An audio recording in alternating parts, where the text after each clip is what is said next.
Assalamualaikum warahmatullahi wabarakatuh. Halo semuanya teman-teman. Selamat malam. Selamat datang kembali di channel Ilo Bercerita dan masih bersama saya Ilo dimanapun teman-teman berada. Semoga teman-teman selalu dalam keadaan sehat, bahagia dan murahkan rezekinya. Amin amin ya robbal alamin. Doa terbaik untuk teman-teman semua ya. Dan pada kesempatan yang baik ini kami akan membawakan salah satu kisah favorit kita semua, kisah Wasis dan Gali. Wow, kisah dari Mas Rasra Kesatria yang selalu ditunggu-tunggu ya teman-teman ya.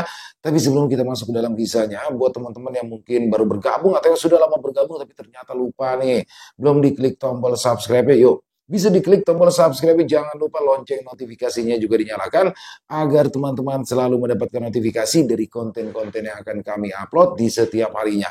Dan untuk channel Lilo Bercerita, kami upload setiap hari teman-teman ya, setiap malam jam 9 malam waktu Indonesia bagian Barat. Oke, nggak pakai berlama-lama lagi, pasti udah nggak sabaran kan untuk masuk ke dalam kisahnya. Kita langsung saja masuk ke dalam kisahnya, kita menuju Jakarta Selatan.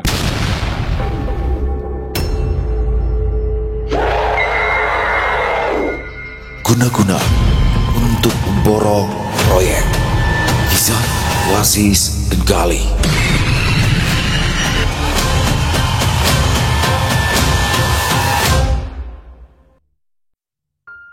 Matahari menggantung tinggi di langit, memancarkan panas yang seolah tak kenal ampun ke seluruh sudut Jakarta.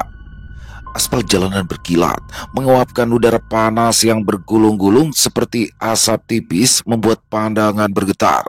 Tiap hembusan angin terasa kering dan membawa debu bercampur polusi, sementara klakson kendaraan membahana bersaut-sautan di tengah kemacetan yang malas bergerak. Para pejalan kaki menunduk di bawah payung atau berteduh di bawah rindang pohon, berusaha melindungi diri dari sengatan terik yang membakar kulit. Di antara hiruk-pikuk kota, siang itu terasa panjang, berat, dan tak bersahabat. Terlihat dua orang pemuda berboncengan sebuah sepeda motor matic besar berwarna hitam mengkilap dengan tas ransel besar tergantung di pundak pemuda yang membonceng. Parah ini panas sis, kayak kepanggang hidup-hidup kita ini sis, ujar pengendara sepeda motor yang ternyata adalah Gali yang sedang membonceng Wasis. Sabar Li, sebentar lagi juga sampai, ini kan sudah dekat, jawab Wasis tenang, tapi raut wajahnya juga menyiratkan kelelahan. Tak berapa lama, sepeda motor itu mulai memasuki jalanan kampung, lalu tiba di pekarangan sebuah rumah yang di bagian belakang terdapat kos-kosan. Akhirnya sampai juga sis, pinggangku kayak mau lepas ini sis, ujar Gali sambil memarkirkan sepeda motornya. Jangan ngeluh, kan dari kampung aku udah bilang, paketin aja motor kamu itu, kitanya nanti naik bis. Tapi kan kamu ngeyel, malah milih naik motor dari Pacitan ke Jakarta, jawab Wasis seraya turun dari boncengan. Enak aja kamu kalau ngomong, paketin. Emang kamu pikir ini Pampers dipaketin? Ini itu motor baruku sis. Kalau nanti ada apa-apa gimana coba? Kalau nanti dalaman motorku diganti-ganti gimana coba? Kita itu harus hati-hati sis, kata padiku. Barang berharga itu harus kita jaga dengan baik dan sepenuh hati, seperti kita menjaga diri kita sendiri. Gak ngerti kamu kan sis? Ya payah, sungut Gali sambil mengambil barang-barang yang ada di bagasi motor. Wasis tidak menimpali karena dia masih lelah untuk berdebat dengan Gali yang sudah mulai bawa-bawa nama padenya. Wah, motor baru, keren Kang Gali motornya. DP berapa Kang? Cicilan sebulannya berapa? Oh, Cecep juga mau ikutan kredit motor. Sapa Cecep di bawah tangga menyambut dua sahabatnya yang baru tiba dari kampung halaman. Gali berjalan tergopoh sambil menenteng banyak barang bawaan, lalu berhenti tepat di depan Cecep. Kamu kalau ngomong itu jangan seberanganan ya. Gali itu nggak kenal kata-kata kredit. Si Ireng itu aku beli cash, kontan, tunai, gak pakai ngutang. Paham kamu? Mikir, aku mau masuk kamar. Sungut Gali kesal, Cecep hanya bisa melongo melihat motor baru Gali yang terparkir gagah di halaman rumah Bu Sarno. Setelah mandi dan beres-beres, Wasis dan Gali serta Cecep bersantai di beranda kos menikmati senja dengan segelas kopi hitam featuring rokok kesukaan mereka.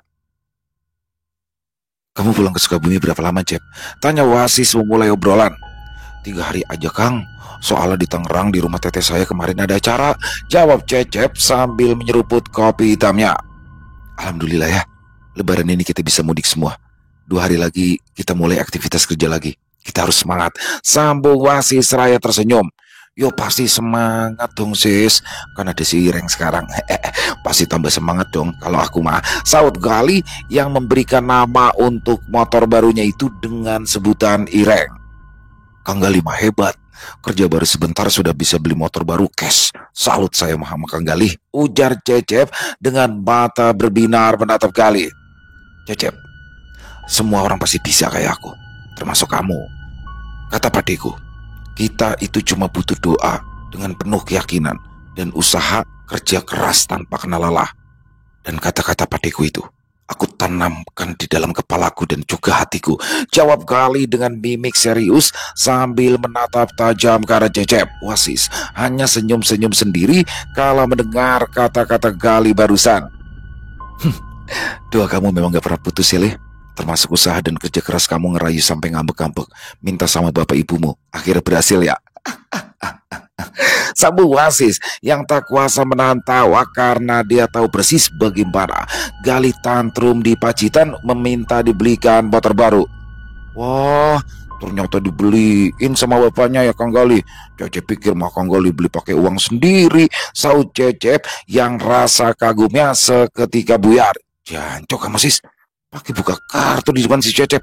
Awas ya kalian berdua, kalau sampai Dek Ratri tahu proses kelahiran si Ireng, berarti kalian berdua ya, aku itu harus terlihat keren di depan Dek Ratri dan calon mertuaku. Sungut Gali kesal karena rahasianya telah dibongkar Wasis. Malam itu mereka bertiga mengobrol melepas rindu, menghabiskan malam di beranda kos sampai menjelang pagi. Ya, esok hari mereka masih libur dan baru akan masuk kerja lusa. Setelah mudik lebaran, Wasis, Gali, dan Cecep siap bekerja lagi menghadapi segala tantangan yang sudah menunggu di depan. Sementara itu, di tempat lain di daerah Depok, Pokardi duduk termenung di ruang tamu rumah yang sederhana, matanya kosong menatap lembaran kertas proyek yang sudah berbulan-bulan tidak berubah. Sudah 5 bulan lamanya ia tidak mendapat proyek baru, dan dalam waktu sebulan terakhir cadangan uang yang ia tabung selama bertahun-tahun mulai menipis. Kini dia hanya tinggal berharap pada peluang yang bisa datang kapan saja. Namun entah mengapa rasanya semakin sulit untuk mendapatkan kepercayaan dari klien-klien besar. Di luar jendela, langit senja terlihat burung, seolah mencerminkan suasana hati Pakardi yang sedang diliputi kegelisahan. Istrinya, Bu Yani, yang sedang menyiapkan makan malam, sesekali meliriknya dengan pandangan cemas. Gimana Pak? Belum dapat kabar dari proyek baru? Tanyanya, suaranya lembut, mencoba menyelipkan rasa empati yang telah seringkali ia berikan selama masa-masa sulit ini. Pakardi menggeleng pelan. Belum Bu, sudah Bapak berikan semua penawaran, tapi belum ada yang datang menghubungi. Suaranya terdengar lelah, dan di balik itu ada rasa frustasi yang semakin menumpuk. Pakardi adalah seorang pemborong bangunan yang cukup berpengalaman. Sudah puluhan tahun ia menjalani pekerjaan ini, namun di tengah persaingan yang semakin ketat dan harga bahan bangunan yang terus melambung, dia merasa seperti kehilangan arah. Semua rencana yang sudah disusun sebelumnya seakan terhambat oleh keadaan yang serba sulit. Keluarga mereka hidup dengan sederhana. Meskipun Pakardi selalu berusaha memberikan yang terbaik untuk keluarga, rumah kecil dengan 2 kamar tidur yang sudah mulai usang dan butuh perbaikan sedikit demi sedikit, mobil tua yang semakin sering mogok, dan anak-anak yang mulai memasuki usia sekolah menengah membutuhkan biaya lebih besar. Semua itu menambah beban pikiran Pakardi.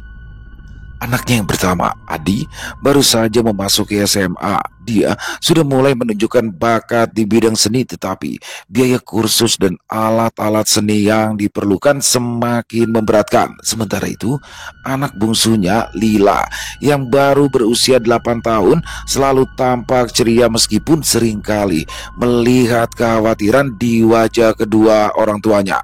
Lila tidak mengerti, tetapi kadang ia merasa sesuatu yang berbeda di rumah itu yang tak bisa dijelaskan dengan kata-kata. Bu Yani mencoba untuk tetap optimis meskipun dia tahu bahwa keadaan semakin sulit. Setiap pagi, ia menyajikan sarapan dan dengan senyum mencoba membangkitkan semangat Pak Kardi. Tenang saja Pak, pasti ada jalan keluar. Mungkin ada proyek yang akan datang lebih besar. Namun, Pak Kardi merasa kata-kata itu hampa. Sudah terlalu banyak ia mendengar janji-janji manis seperti itu sejak 5 bulan lalu. Setelah proyek terakhir yang gagal total akibat masalah biaya dan keterlambatan pengiriman material, Pak Kardi merasa bahwa dunia pemborong ini semakin tidak bersahabat. Banyak perusahaan besar yang lebih mengutamakan profit, sementara dia hanya seorang pemborong kecil yang bergantung pada tender-tender yang tidak pasti. Pak Kardi mencoba bertahan, namun semakin lama semakin sulit baginya untuk menutupi kebutuhan hidup. Namun, di tengah keputusasaan itu, sebuah telepon tak terduga datang. Suara seorang pria di ujung sana terdengar formal dan profesional. Selamat malam Pak Kardi. Saya dari tim proyek renovasi rumah di kawasan perumahan elit yang ada di Jakarta Selatan. Kami ingin memberitahukan bahwa setelah melalui proses seleksi tender, proyek renovasi rumah ini jatuh ke tangan Anda. Kami harap Anda dapat segera memulai pekerjaan sesuai kesepakatan ya. Pak Kardi terdiam sesaat. Ia tidak percaya dengan apa yang baru saja didengarnya. Akhirnya dia bisa mendapatkan proyek setelah sekian lama. Satu-satunya hal yang membuatnya sedikit tenang adalah bahwa ini bisa menjadi titik balik untuk kondisi keuangan keluarganya. Tentu saya akan segera menyiapkan segala sesuatunya Pak, jawab Pak Kardi dengan suara yang terdengar lebih antusias dari biasanya. Setelah menutup telepon, Pak Kardi menatap istrinya, wajahnya mulai bersinar. Bu, kita dapat proyek. Kita akan renovasi rumah di Jakarta Selatan. Akhirnya Bu, ada harapan baru. Setelah menerima telepon yang memberitahukan bahwa ia memenangkan tender proyek renovasi rumah di kawasan perumahan elit di Jakarta Selatan, Pak Kardi merasa seperti mendapatkan kesempatan kedua dalam hidupnya. Beberapa hari berikutnya, dia segera mulai mempersiapkan segala hal yang dibutuhkan untuk memulai pekerjaan tersebut. Ia menghubungi para pekerjanya yang tersebar di berbagai proyek kecil yang belum selesai dan mengarahkan mereka untuk bergabung dalam proyek ini. Setelah makan malam bersama keluarganya, Pak Kardi duduk dengan penuh semangat. Ia segera menyusun rencana kerja untuk proyek renovasi ini. Di atas meja terdapat gambar rumah Pak Riki yang diambil dari desain arsitek yang sudah disetujui. Rumah itu terlihat sangat megah dan juga mewah, berada di tengah-tengah komplek perumahan yang sangat eksklusif. Pak Kardi sudah berpengalaman dalam mengerjakan proyek-proyek renovasi rumah. Tetapi kali ini ia merasa sedikit gugup karena ini adalah proyek terbesar yang ia dapatkan dalam beberapa tahun terakhir ini. Bu, aku harus benar-benar hati-hati dengan proyek ini, kata Pak Kardi dengan serius sambil memeriksa gambar-gambar desain rumah Pak Riki. Bukan hanya karena nilainya Bu, tapi juga karena reputasi kita. Jika ini berjalan lancar, ke depannya kita bisa dengan mudah mendapatkan proyek besar lainnya. Istrinya, Bu Yani, tersenyum mendengar semangat suaminya meskipun dia tahu bahwa ada beban yang tak terucapkan di hati Pak Kardi. Aku percaya kamu bisa Pak. Kamu kan sudah pengalaman dan selalu melakukan yang terbaik. 2 hari kemudian, pagi-pagi sekali, Pak Kardi berangkat menuju lokasi proyek dengan hati penuh harap. Dia memarkirkan mobilnya di depan gerbang komplek perumahan yang terjaga ketat, pagar tinggi, pepohonan rindang, dan jalan yang bersih memancarkan kesan mewah dan eksklusif. Pak Kardi berjalan ke arah pos satpam di dekat gerbang masuk komplek. Terlihat di pos itu 3 orang satpam yang sedang bertugas. 1 orang satpam terlihat sedang duduk menatap layar CCTV sambil menahan kantuk. 1 orang satpam berdiri di depan sambil menatap Pak Kardi siap untuk menyambut. Dan 1 orang satpam lagi sedang asyik mengelapi sepeda motor berwarna hitam sambil bersiul-siul riang. Selamat pagi Pak, ada yang bisa dibantu? Sapa seorang satpam dengan nada suara berwibawa cocok dengan tampilannya yang gagah. Selamat pagi Pak, Ini saya sedang mencari alamat ini, Pak," jawab Pak Kardi sambil memberikan kartu nama kepada satpam tersebut. "Oh, Pak Riki ya? Benar, rumahnya di kompleks ini. Sebelumnya ada keperluan apa ya, Pak? Dan apakah sudah ada janji bertemu dengan beliau?" tanya satpam tersebut seraya mengembalikan kartu nama tadi. "Sebelumnya, perkenalkan, nama saya Kardi, Pak, dan saya adalah pemborong yang dipercaya oleh Pak Riki untuk merenovasi rumah beliau, Pak," ujar Pak Kardi sambil mengulurkan tangannya. "Nama saya Wasis, Pak." "Baik, Pak, silakan masuk dan dibawa saja mobilnya.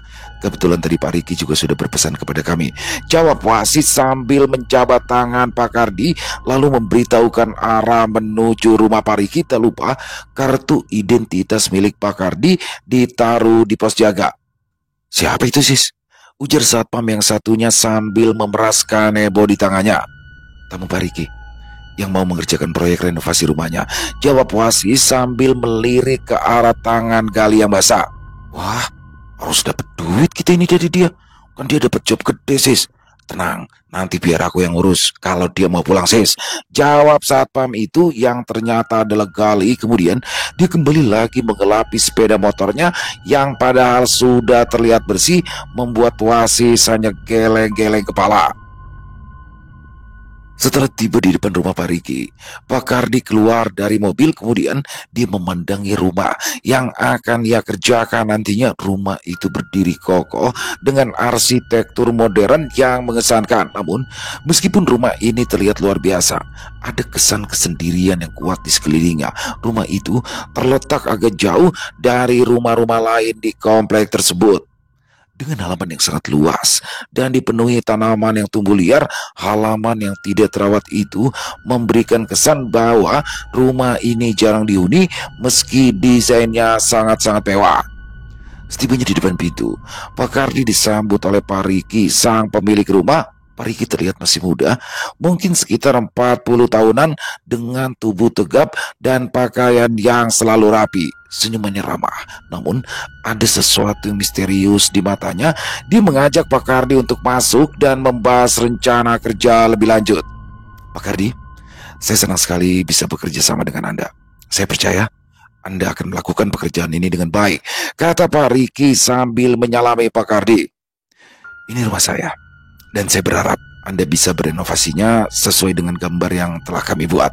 Pak Kardi mengangguk, meskipun dalam hati ia merasa sedikit canggung. Pak Riki memang terlihat sangat ramah, namun ada hal yang tak bisa dijelaskan, seperti ada jarak emosional antara mereka. Tentu saja Pak Riki, kami akan segera memulai pekerjaannya besok sesuai dengan jadwal yang telah disepakati." Setelah berbincang sejenak, Pak Kardi pun diberikan kebebasan untuk kapan ia memulai pekerjaan, dan Pak Kardi berjanji besok dia dan timnya akan memulai pekerjaan renovasi di rumah Pak Riki. Akan tetapi, ada satu hal yang mengusik pikiran Pak Kardi. Rumah ini meskipun mewah dan besar, terlihat seperti sudah lama kosong. Tak ada suara atau aktivitas lain dari dalam rumah. Pak Kardi merasa ada sesuatu yang aneh, tetapi ia memilih untuk tidak terlalu memikirkannya. Lagi pula, ini adalah proyek besar yang sangat-sangat ia dambakan. Setelah selesai, Pak Kardi kembali lagi ke pos satpam untuk mengambil KTP-nya. "Permisi Pak, saya izin mau ngambil KTP saya," ujar Pak Kardi setibanya di pos satpam. "Oh, sudah selesai Pak. Gimana Pak, jadi pengerjaan renovasinya kapan?" jawab Gali yang mengambil alih pembicaraan. "Insya Allah jadi Pak, besok langsung mulai. Rencananya akan ada 4 pekerja di sini, yang mana mereka akan menginap di rumah Pak Riki Pak. Kalau saya sendiri kemungkinan pulang balik ke rumah Pak," ujar Pak Kardi sumringah. "Oh, oke baik Pak. Tolong disiapkan juga KTP dan fotokopi KTP dari para pekerjanya ya Pak, ya, untuk sebagai data pegangan kami. Lalu kemudian, sesuai aturan di sini, apabila ada pekerjaan proyek, itu kan nantinya pasti akan ada kendaraan yang mengangkut material bolak-balik. Nah, untuk kebersihannya itu adalah tanggung jawab dari para pekerja proyek ya Pak. Ujar Gali panjang lebar menerangkan tentang prosedur di komplek tersebut. Siap Pak, saya paham, aman untuk itu semua. Oh iya Pak, ini ada sedikit untuk beli rokok. Nanti apabila proyek sudah selesai akan ada tambahan lagi Pak. Jawab Pak Kardi sambil menyodorkan amplop putih. Gak usah Pak, gak usah. Ini semua memang sudah menjadi tugas kami Pak. Saut Wasis yang tiba-tiba saja berdiri. Wasis faham arah pikiran dan pembicaraan Gali tadi yang sudah berceloteh panjang lebar. Gak masalah Pak, ini sekedar bagi-bagi rezeki aja, nggak ada maksud lain kok Pak. Jawab Pak Kardi sambil tersenyum. Ya sebenarnya betul apa yang dikatakan sama Mas Wasis barusan Pak. Ini semua kan sudah menjadi tugas dan tanggung jawab kami di sini. Tapi apabila Bapak memang ikhlas bagi-bagi rezeki dan juga sangat memaksa, ya saya juga bingung Pak. Ini KTP Bapak silakan dibawa lagi. Sambung Gali sambil menyerahkan KTP Pak Kardi sembari merebut amplop putih yang ada di tangan Pak Kardi. Wasis menatap Gali kesal. Gali, kamu jangan gitu dong. Mereka itu kan sedang usaha, kasihan Li. Ujar Wasis mengingatkan kepada Gali setelah Pak Kardi pergi. Loh. Dia itu kan ngasih sendiri sis. Aku nggak minta kok, jawab Gali berkelit. Iya Kang Wasis, Kang Gali kan nggak minta. Dia itu mah tadi cuma nerangin tentang prosedur kerja. Ya walaupun saya juga tahu sih arahnya kemana. Saut Cecep yang matanya terus melirik ke arah amplop putih di dalam genggaman Gali. Apa kamu? Lirak-lirik. Ini buat uang kas kita, buat beli teko listrik nanti. Ujar Gali ketus. Wasis hanya geleng-geleng kepala. Keesokan harinya, Pak Kardi dengan penuh semangat datang kembali ke rumah Pak Riki bersama dengan 4 orang pekerjanya yaitu Agus, Budi, Dirman, dan Sabto. Mereka berangkat dengan penuh semangat, dengan harapan semua berjalan dengan lancar sesuai dengan target yang sudah ditentukan. Pak Riki sendiri, selaku pemilik rumah, memang tidaklah tinggal di situ sehingga mereka bisa bekerja dengan leluasa. Hari pertama pekerjaan proyek renovasi rumah itu berjalan dengan lancar. Semua pekerja melanjutkan tugas mereka dengan baik dan Pak Kardi merasa bahwa segala sesuatunya berjalan sesuai rencana. Pada malam harinya, Pak Kardi dan beberapa pekerjanya berkumpul di sekitaran ruang istirahat. Mereka membicarakan tentang pekerjaan esok hari, tetapi secara tidak langsung mereka juga mulai membicarakan tentang keadaan rumah Pak Riki. Salah satu pekerja yang bernama Budi dengan suara berbisik berkata, Pak, ada yang aneh dah di rumah. Kayak udah lama kagak ditempatin. Saya denger-denger nih dari pembantu di sini, rumah ini udah kosong udah lama, bertahun-tahun. Pak Kardi hanya tersenyum sambil menghisap rokoknya. Mungkin itu cuma gosip. Sudah, kita tetap lanjutkan saja pekerjaan kita. Tetapi jauh di dalam hati, perasaan curiga itu juga mulai tumbuh. Dia juga mulai merasakan ada yang tidak beres, tapi ia tidak bisa menjelaskan apa itu. 2 hari pertama pekerjaan proyek renovasi rumah Pak Riki berjalan sangat lancar. Pak Kardi merasa ada harapan baru yang datang dengan pekerjaan ini. Semua pekerja tampak bersemangat. Mereka bekerja keras untuk membersihkan dan menyiapkan area yang akan direnovasi. Pak Kardi mengawasi jalannya proyek itu dengan penuh perhatian. Dia memastikan bahwa tidak ada kesalahan dalam pengerjaan dan bahwa semua pekerjaan dilakukan sesuai dengan rencana yang sudah disepakati. Setiap kali ia berbicara dengan para pekerja, dia menunjukkan sikap profesional yang tinggi. Dalam hatinya, dia merasa sedikit bangga karena akhirnya bisa mengerjakan proyek besar ini dengan baik. Semua berjalan sesuai rencana dan Pak Riki, sang pemilik rumah, tampak sangat puas dengan kemajuan yang pesat. Sebagai seorang satpam, Gali bersama Cecep juga ikut datang mengontrol ke proyek hari itu, memastikan keadaan aman terkendali. Mereka datang tepat di jam makan siang. Wah, ada Pak Satpam. Ayo Pak, masuk. Pas banget ini, kita baru aja mau makan siang, sambut Pak Kadirama. Gimana Pak? Apakah semuanya aman terkendali? Tanya Gali seraya turun dari motor dengan seragam ketat yang memperlihatkan otot-otot di tubuhnya ditambah kacamata hitam. Dia berjalan gagah menghampiri Pak Kardi diikuti oleh Cecep. Alhamdulillah, aman dan lancar Pak. Ayo Pak, masuk. Kita makan siang bareng. Jawab Pak Kardi seraya mengajak masuk. Terima kasih Pak. Kita memang belum makan karena memang belum waktunya.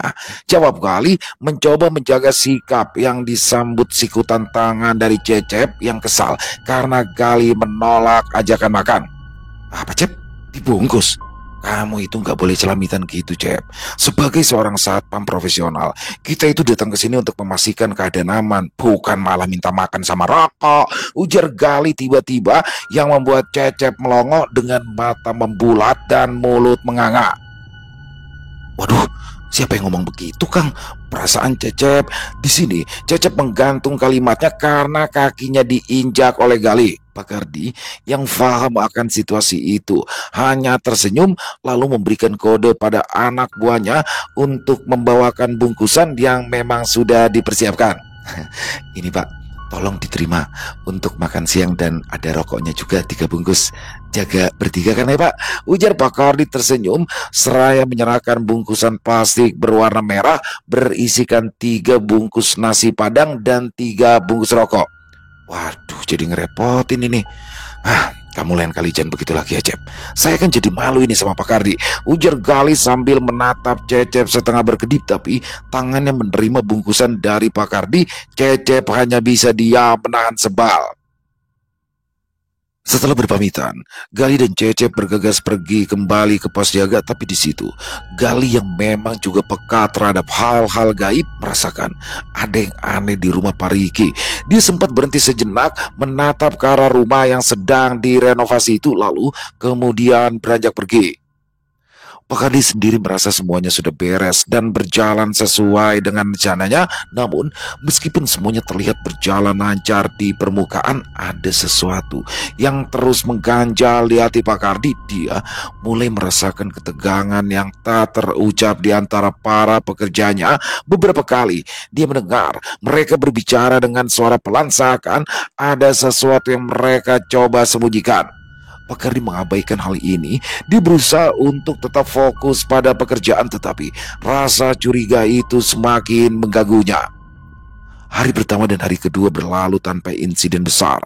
Para pekerja mulai mengerjakan bagian atap dan dinding yang perlu diperbaiki, sementara Pak Kardi mengatur bahan-bahan bangunan dan alat-alat yang diperlukan.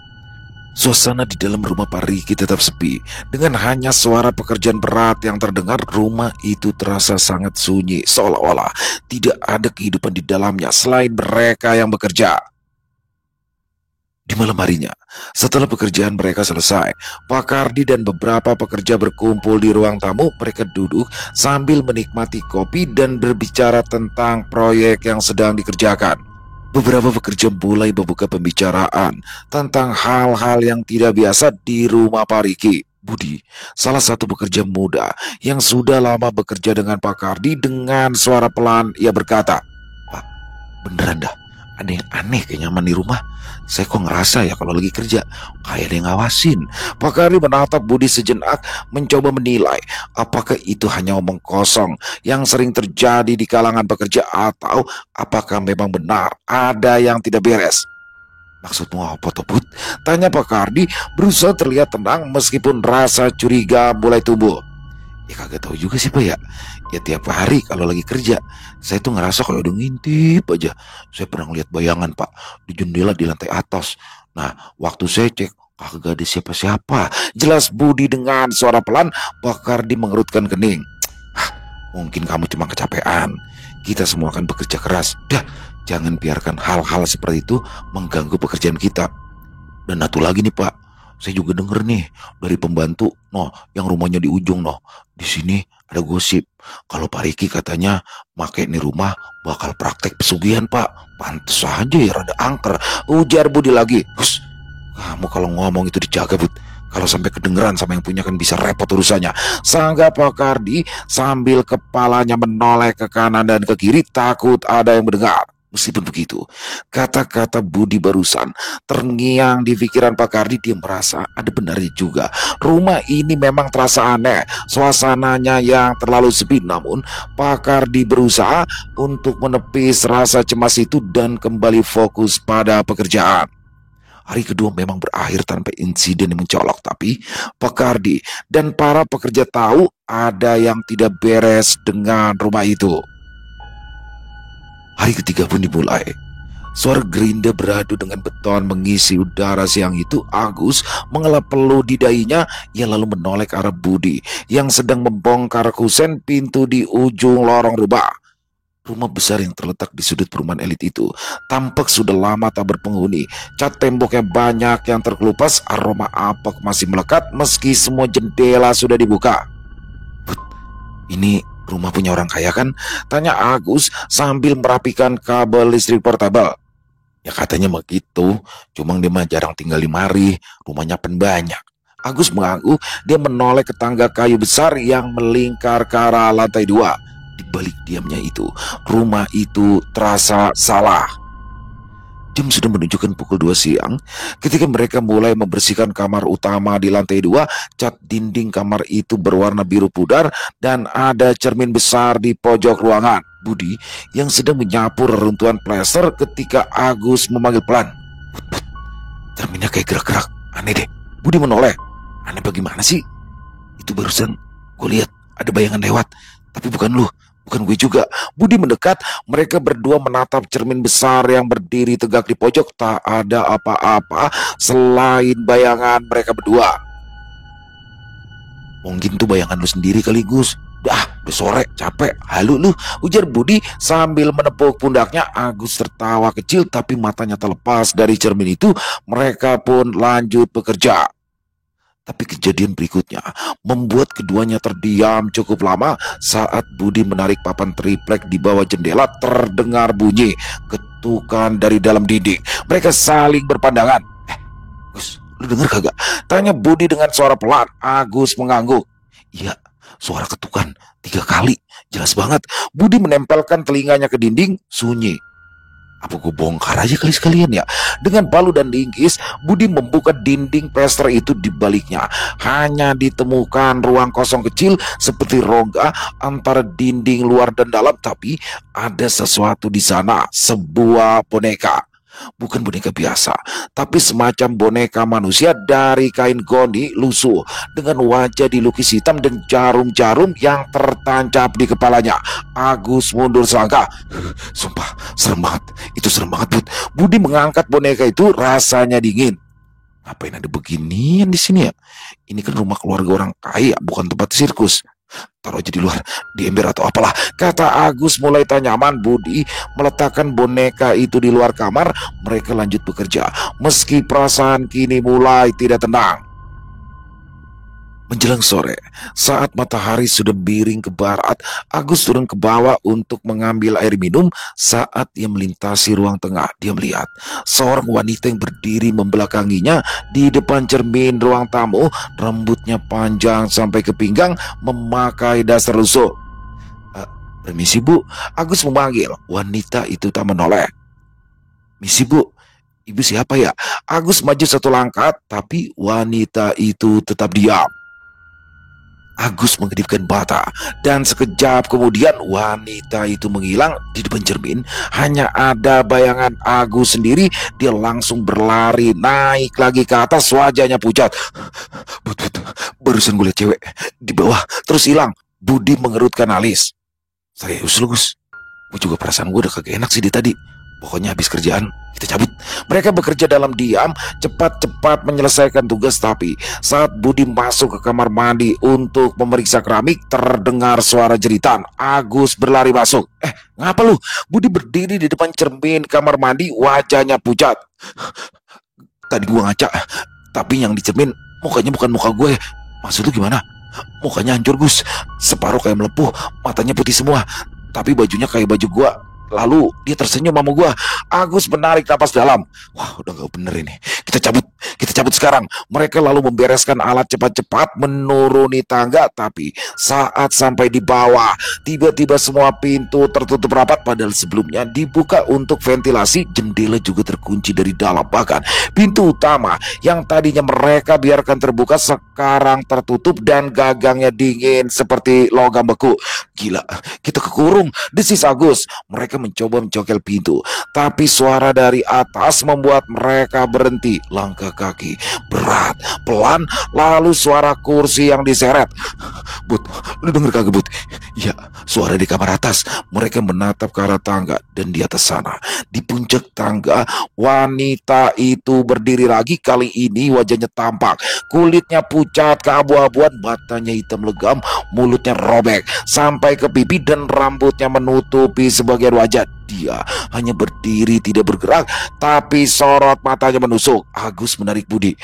Kita pecahin jendela aja sekarang. Dengan palu besar, mereka menghantam jendela ruang tamu hingga kacanya pecah. Mereka keluar merangkak, luka-luka kecil di tangan tadi diraukan. Mereka berlari ke arah depan gerbang, nafas mereka memburu. Saat mereka menoleh ke arah belakang, rumah itu tampak seperti biasa, sunyi.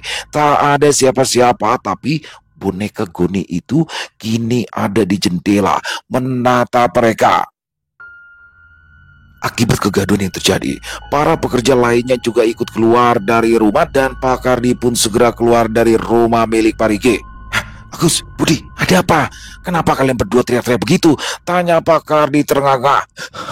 Di dalam serem banget, Pak. Sumpah serem banget, Pak. Jawab Agus yang lalu menceritakan kejadian yang tadi dialaminya. Pak Kardi mendengarkan dengan seksama. Jika dilihat dari ekspresi kedua pekerjanya itu, tidak mungkin mereka berbohong. Akhirnya Pak Kardi memutuskan untuk memberhentikan dulu pekerjaan hari itu karena dia takut akan terjadi hal-hal yang akan membahayakan para pekerjanya. Baiklah, hari ini kita stop dulu. Dan untuk sementara waktu kalian boleh pulang dulu. Tunggu kabar dari saya selanjutnya, ujar Pak Kardi yang sebenarnya merasa berat untuk menghentikan pekerjaan itu. Setelah beres-beres dan merapikan alat-alat kerja, keempat pekerja Pak Kardi pun berpamitan pulang. Setelahnya, Pak Kardi berjalan kontai menuju pos satpam untuk memberikan info jika hari ini pekerjaan di rumah Pak Riki di stop untuk sementara waktu. Selamat sore, Bapak-bapak satpam, ujar Pak Kardi setibanya di sana. Siang, Pak. Loh, ada apa ya, Pak? Kok tadi saya lihat pekerjanya pada pulang? Tanya Gali menyambut kedatangan Pak Kardi. Iya, Pak. Kedatangan saya ke sini memang untuk melaporkan hal itu juga, Pak. Jawab Pak Kardi lirik. Memangnya kenapa, Pak? Di stop dulu. Materialnya habis. Tanya Cecep.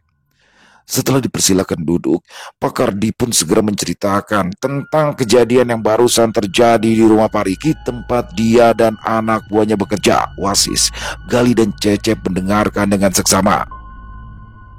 Jujur, Pak, dari awal saya datang ke rumah itu, memang saya sudah merasakan sesuatu yang janggal, tapi saya juga nggak tahu itu apa, ujar Pak Kardi menutup ceritanya. Wasis, Gali dan Cecep ikut prihatin mendengar semua cerita dari Pak Kardi. Sis, bantuin sis, kasihan itu loh Pak Kardi, bisik Gali sambil menyikut lengan Wasis.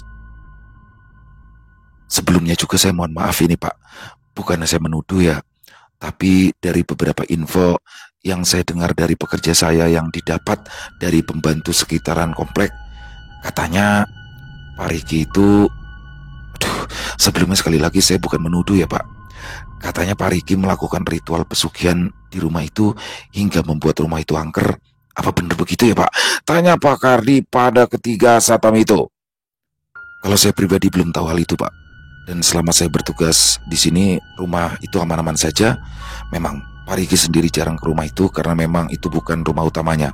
Tapi untuk memastikan, saya harus melihat langsung keadaan di sana. Jawab Wasis tegas. Pak Kardi memandang Wasis dengan perasaan ragu. Jujur, dia sendiri masih takut untuk kembali ke rumah milik Pak Riki lagi. Tenang aja Pak, aman kalau ada kita-kita. Cep, ayo, tolong temani Wasis sama Pak Kardi ke rumah Pak Riki. Biar aku yang di sini sendirian jaga pos. Perintah Gali pada Cecep. Aduh, jangan Cecep Pak tukang Gali. Cecep mah takut sama yang begitu-gituan. Cecep aja ya yang jaga pos. Jawab Cecep. Gali, ayo kita jalan. Biar Cecep yang jaga di sini, ujar Wasis segas, lalu berjalan keluar pos diikuti Pak Kardi. Gali terpaksa jalan mengikuti sambil memandang ke arah Cecep dengan sebal. Sesampainya di rumah Pak Riki, mereka bertiga langsung masuk ke dalam rumah. Wasis merasakan sesuatu yang berbeda di dalam rumah itu.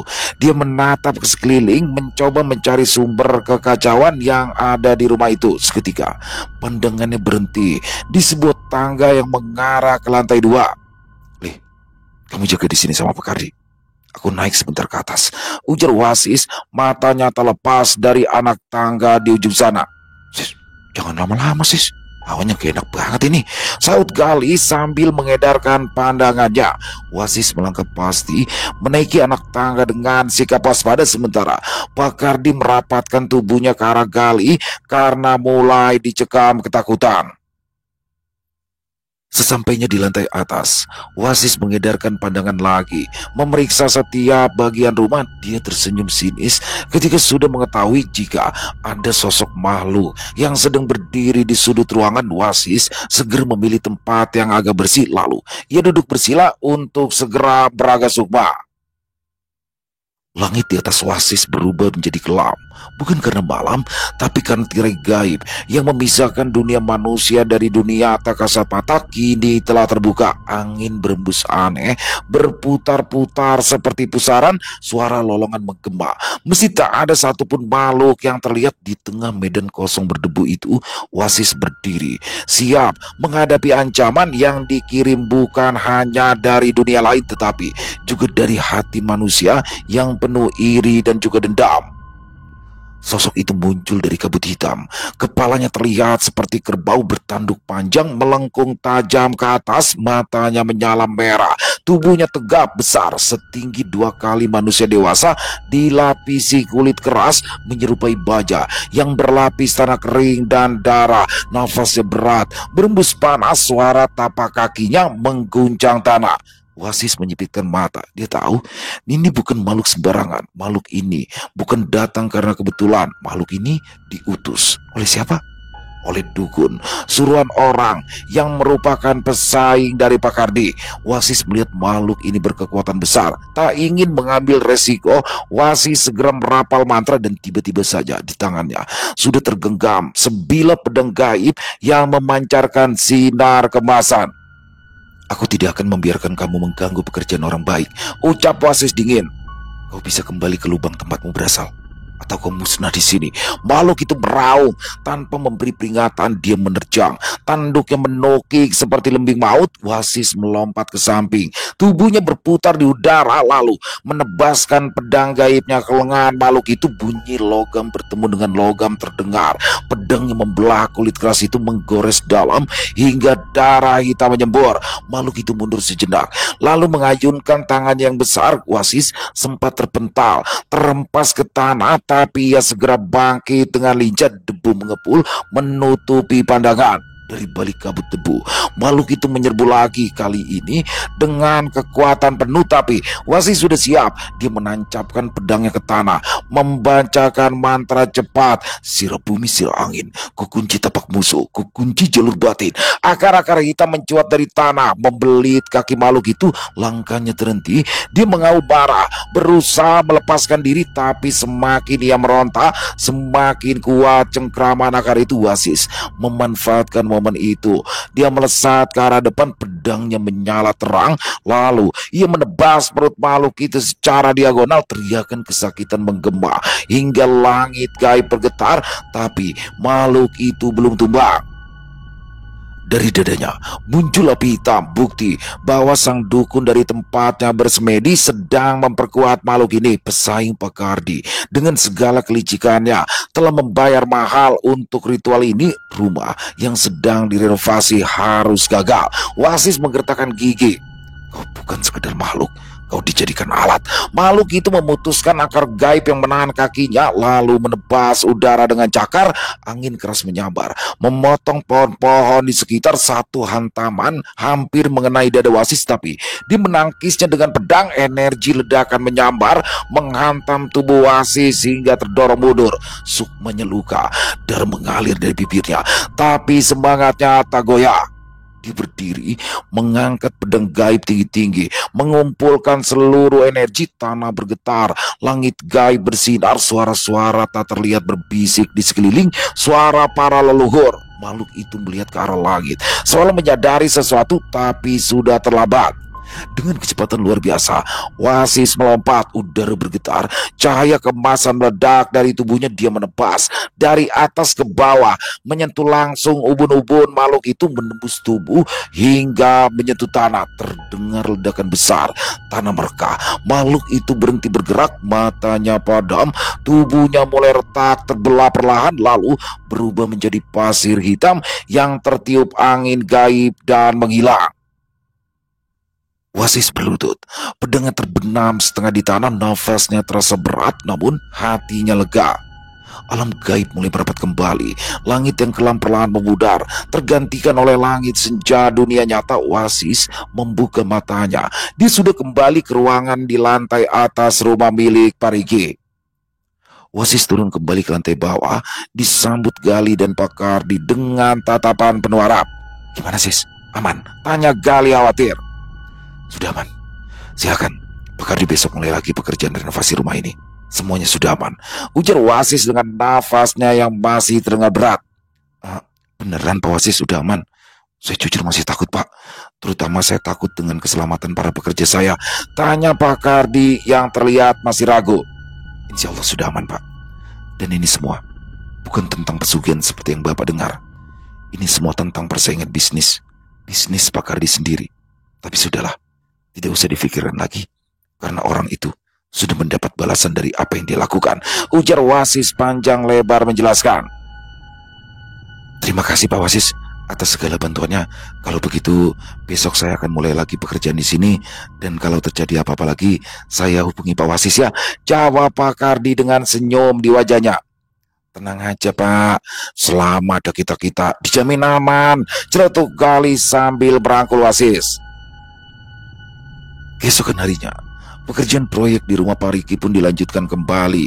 Pakardi dan para pekerjanya bekerja penuh semangat. Tak ada lagi kejadian-kejadian aneh di sana sampai dengan pekerjaan itu selesai. Setelah pekerjaan renovasi itu selesai, Pakardi dan para pekerjanya berpamitan. Tidak lupa mereka mengucapkan terima kasih kepada Wasis, Gali, dan Cecep. Dan di sini Pakardi juga menjelaskan kepada Wasis bahwa kemarin malam ada tamu yang datang ke rumahnya, Pak Rizal, salah satu orang yang kalah tender dalam proyek pekerjaan rumah Pariki. Ternyata dialah orang yang sudah mengirimkan guna-guna untuk membuat pekerjaan Pakardi berantakan, dan kedepannya Pakardi tidak lagi dipercaya untuk memegang proyek-proyek besar. Di situ Pak Rizal meminta maaf sambil menangis karena menurut dukun yang sudah ia pakai jasanya, Pak Rizal harus meminta maaf kepada Pakardi jika tidak ingin diteror lagi oleh makhluk peliharanya yang berbalik menyerang Pak Rizal setelah kalah dalam pertarungan melawan Wasis. Pakardi yang sangat geram mendengar pengakuan dari Pak Rizal akhirnya memaafkan juga. Bagi Pakardi, semua sudah berlalu dan semoga itu semua bisa menjadi pelajaran untuk Pak Rizal. Selesai. Wow, luar biasa kisah Wasis dan Gali. Wasis selalu keren ya teman-teman ya. Di sini juga Gali nih modus banget nih. Gali nih udah dia apa namanya ngomongnya beli cash ya, emang bener beli cash sih, tapi dibeli sama bapaknya motornya si Ireng, dia namanya si Ireng motornya karena warnanya hitam ya. Dan di sini bagaimana Gali juga modus banget tuh ketika ngomong sama salah satu pemborong yang mau ngerjain proyek ya. Emang dia nggak minta sih, tapi ya arahnya udah kelihatan banget. Dan kembali lagi di sini Wasis bisa menyelesaikan masalah yang berhubungan dengan hal gaib. Dan bagaimana di sini pembangunan renovasi rumah ya yang sedang dikerjakan oleh Pakardi, yang mana rumah itu adalah milik Pariki, yang pada awalnya ini pesugihan nih rumah untuk ritual pesugihan, karena orangnya nggak tinggal di situ tapi rumahnya pengen diperbaikin, bingung juga tuh. Tapi ternyata itu salah, dan itu adalah perbuatan daripada salah satu pesaing bisnis dari Pakardi yang kalah tender. Ya disitulah apa namanya, ketika iri hati dendam sudah itu, ya udah rela dah, udah apa nggak mikir dua kali lagi, mau nyikat aja pakai ilmu hitam. Dan di akhirnya juga akhirnya minta maaf ya, mengakui kesalahannya. Karena dia minta maaf juga sebenarnya nggak tulus tuh. Karena disuruh dukunnya, karena dia setelah pasca pertarungan wasis dengan siluman yang disuruhnya itu, dengan jin yang disuruhnya itu, dia diteror balik tuh. Padahal kisahnya keren pakai banget. Mas Rasta Ksatria, jangan lama-lama lagi dong, kalau bisa seminggu sekali ya untuk kisah Wasis dan Gali. Pokoknya ditunggu banget untuk kisah selanjutnya. Semoga kisah barusan juga bisa menghibur teman-teman semua para pecinta penikmat horor misteri. Lebih khususnya lagi kepada para subscriber dari channel Ilo Bercerita. Buat teman-teman yang mungkin punya komentar lain, yang mungkin punya pendapat lain tentang kisah barusan, bisa menuliskan di dalam kolom komentar, ataupun hanya sekedar saling menyapa. Insya Allah kami akan menjawab satu persatu. Buat teman-teman yang suka dengan videonya, bisa diklik tombol like, tombol jempolnya, boleh juga dong dibantu di-share ya. Link videonya ini ke teman-teman yang lain agar juga ikut merasa terhibur. Dan buat teman-teman, sekali lagi buat yang belum subscribe, yuk bisa diklik tombol subscribe-nya. Jangan lupa lonceng notifikasinya dinyalakan agar teman-teman selalu mendapatkan notifikasi dari konten-konten yang akan kami upload di setiap harinya. Dan kami juga ingin mengucapkan terima kasih ya kepada seluruh teman-teman yang sudah selalu setia hadir, yang sudah selalu mendukung kami, karena teman-teman lah kami selalu bersemangat berkarya di setiap harinya. Oh iya, buat teman-teman yang mungkin punya kisah horor misteri ya, yang mungkin berkenan untuk dibawakan di channel kami, silakan bisa mengirimkannya ke nomor telepon kami yang ada di sini, bebas. Kirimannya boleh dalam bentuk tulisan, boleh dalam bentuk rekaman suara, senyamannya teman-teman aja. Buat teman-teman yang sudah mengirimkan kisah, kami ucapkan terima kasih. Di akhir kata, saya Ilo mengucapkan permohonan maaf apabila mungkin dalam pembawaan kisahnya barusan ada kata-kata saya yang salah, ataupun ada kata-kata saya mungkin yang kurang berkenan. Saya mohon dibukakan pintu maaf yang seluas-luasnya. Sampai berjumpa lagi di konten-konten kami selanjutnya, yang pasti tidak kalah serunya, yang pasti tidak kalah horornya. Masih bersama saya Ilo di channel Ilo Bercerita. Salam sehat, sukses selalu untuk kita semua. Wassalamualaikum warahmatullahi wabarakatuh.